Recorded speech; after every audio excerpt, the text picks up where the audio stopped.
Porsche just sold everything they owned in Bugatti.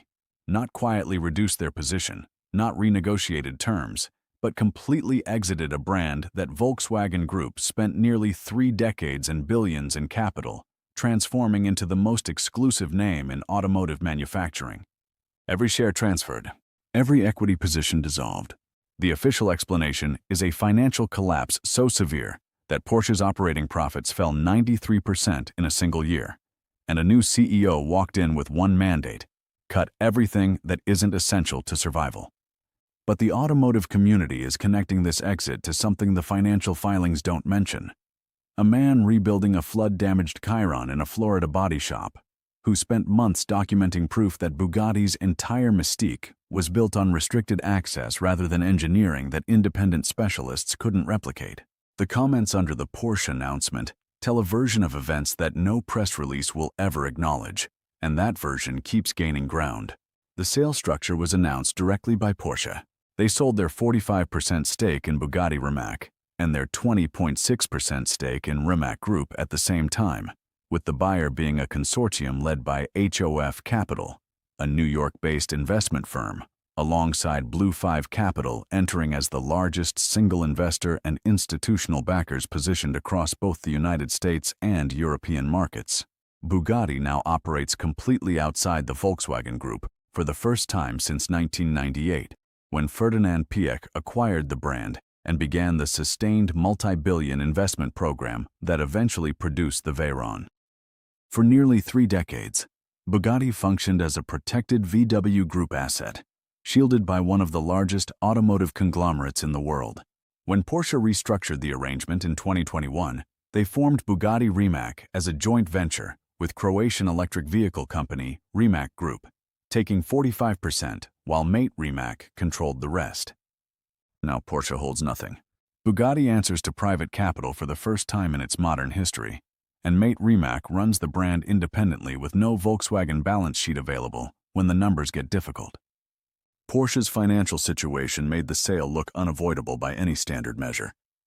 Operating profits falling 93% year-on-year isn't a challenging quarter.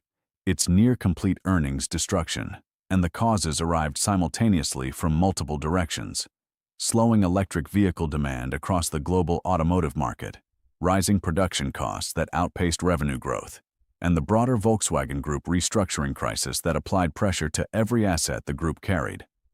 Michael Steiner stepped in as Porsche's new CEO, carrying exactly one instruction: restore profitability and refocus operations on the core business. In that environment, carrying a 45% stake in a hypercar joint venture that generated no meaningful return, combined with a minority position in a Croatian electric vehicle company that wasn't profitable, became impossible to defend to shareholders, watching the balance sheet deteriorate in real time. Porsche exited both positions and framed it as standard asset management during a financial emergency. That explanation holds on its own terms, but it doesn't account for what the automotive community said the moment the announcement reached them. Comments beneath the sale announcement pulled the conversation somewhere the press release never intended to go. One person wrote that the real cause was that someone is successfully fixing a purple Bugatti in a local garage, a direct reference to Mat Armstrong's rebuild project that Bugatti declared impossible to complete outside authorized facilities. Mat Rimac had gone on record in a public video stating that splitting a Chiron chassis required specialized equipment and controlled conditions no independent workshop could provide, and that structural repairs of that type could only take place in one of 3 facilities worldwide. Mat Armstrong took that claim apart step by step inside a Florida body shop, splitting the chassis without factory-specific equipment, fabricating every component that Bugatti declined to sell him, and uploading the entire process to YouTube across a series that eventually accumulated tens of millions of views. The finding that did the most damage was that Bugatti's airbags carry part numbers identical to Audi A3 components, meaning the brand charging buyers multiple millions per vehicle was sourcing safety-critical parts from a mass-market family hatchback and presenting them inside hypercar packaging at hypercar pricing. Alex G. worked alongside Mat Armstrong throughout the Chiron rebuild, and commenters connected both channels to Bugatti's brand damage, writing that the sale made immediate sense once you accounted for what Armstrong and Alex G had documented and distributed to an audience measuring in the tens of millions across the automotive community worldwide. That discovery hit harder than almost anything else in the automotive world that year, because Bugatti's pricing model depends entirely on the perception that the engineering inside these cars is categorically separated from ordinary production. And once a part number check confirms that the airbags in a $2 million hypercar match the airbags fitted to a standard family sedan, that perception takes structural damage no amount of marketing can reverse. Their work wasn't received as fan channel commentary either. It landed as a practical public audit of Bugatti's service claims, and an audit backed by part numbers, fabrication logs, and side-by-side cost comparisons is considerably harder to dismiss than general criticism. One commenter put it simply, "Mat Armstrong doesn't own Bugatti's equity, but he owns their reputation." That sentiment spread across the automotive community in a way that Bugatti had no mechanism to respond to, because every rebuttal would require addressing part numbers that don't lie. The claim about 3 facilities worldwide became the most specifically targeted detail to emerge from Bugatti's official position.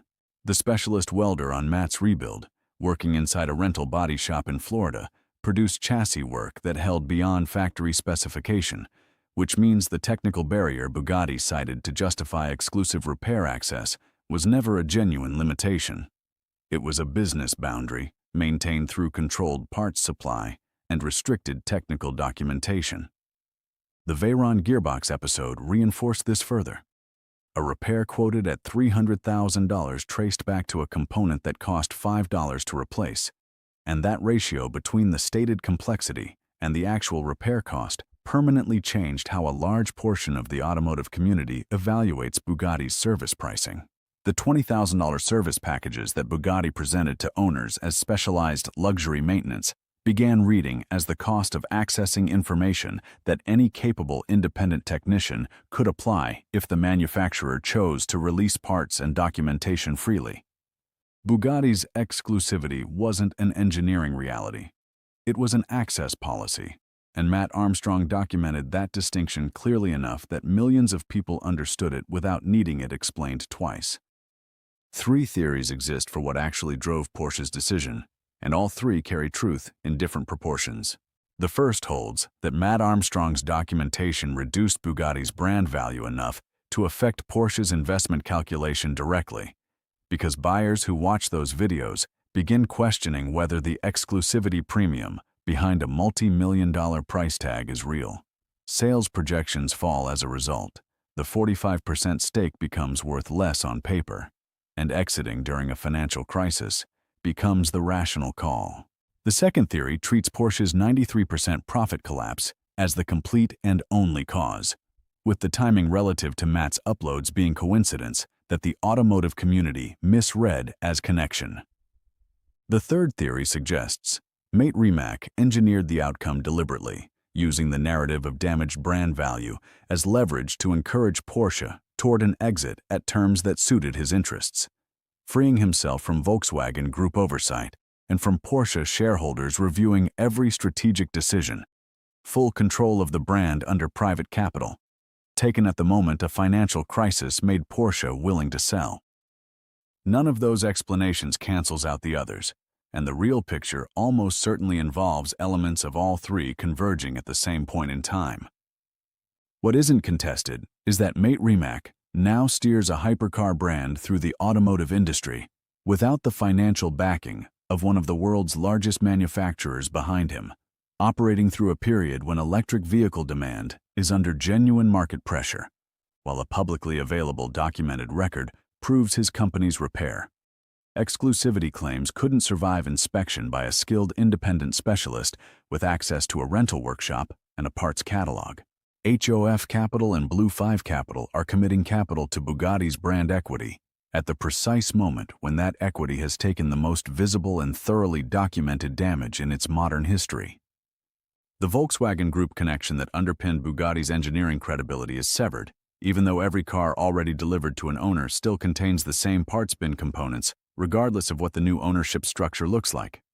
Mat Armstrong didn't start that rebuild project with any intention of reshaping the automotive industry's view of hypercar ownership. He was recovering a flooded car that a dealer declared unsalvageable. What the process uncovered was a service model that survived entirely on information restriction, and the documentation of that model reached an audience large enough that its effects are still traveling through the industry. Porsche walking away from Bugatti won't alter the part numbers already stamped inside delivered cars, and it won't change the Audi-sourced components already installed in vehicles sitting in private garages worldwide. What changes is who carries the brand's credibility going forward, and at this moment, the channel with the most watched and most trusted version of the Bugatti story is still uploading from that workshop in Florida, rebuilding cars the manufacturers said were beyond recovery.